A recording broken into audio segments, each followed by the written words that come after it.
Ja sam Sandro Zovko, inače dolazim iz obiteljske firme ZGI, firme koja posluje u Zagrebu u Republici Hrvatskoj i u Mostaru u Bosni i Hercegovini. U klubu sam od 2016. godine, dakle, evo, 7 godina.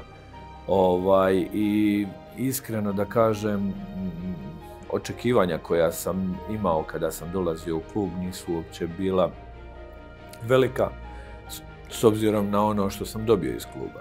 Dobio sam mnoštvo jako kvalitetnih ljudi koje danas teško možete susresti u svom normalnom životnom i poslovnom procesu.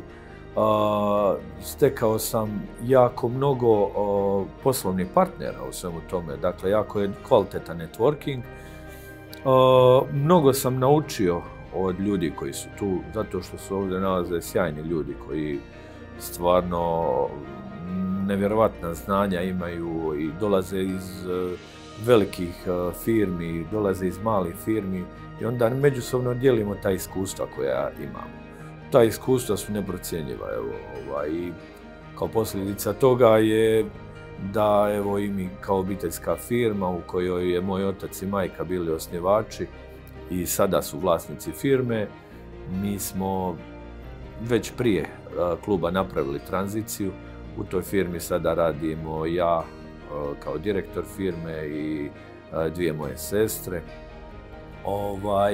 I imamo jako kvalitetne i skladne obiteljske odnose. Isto tako jako kvalitetne odnose sa osnivačem, odnosno roditeljem koji ima i profesionalan pristup nas kao ljudi koji upravljaju nečim što je on osnovao i što je njihovo vlasništvo i mojom majkom, a rekao bi da smo i mi kao individue osvijestili koliko je bitno i profesionalan pristup prema njima. Dakle, ne sa aspekta rodbinskog, nego upravo pozicije vlasnika i upravljačka. Zašto je klub dobar?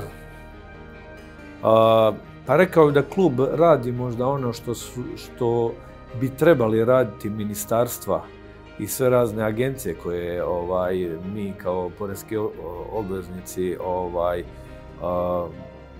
financiramo. Dakle, osvještava koliko je bitna uloga obiteljskog poduzetništva, zato što je to najzdraviji dio gospodarstva svih ovih zemalja okruženja, pa i cijelog svijeta. Ono što je bitno naglasiti, mi na ovim prostorima nemamo veliku tradiciju poduzetništva, zato što smo imali sustav koji nije poticao poduzetništvo, dapače, on ga je gušio. I sada se nalazimo u jako delikatnom razdoblju, to je razdoblje gdje ljudi koji su 90. godina bili mladi ljudi, puni poleta, puni snage i energije, su pravili firme, napravili izrazito kvalitetne, moćne i kvalitetne firme i zadnjih 5 godina, 6, ti ljudi mahom odlaze u mirovinu, neki su još tu i ovo je po meni jako bitno razdoblje i za gospodarstva Bosne i Hercegovine, Republike Hrvatske i svih zemalja u okruženju, jer taj transfer s jedne na drugu generaciju je ključni, hoćemo li sutra imati jako uspješan kolektiv.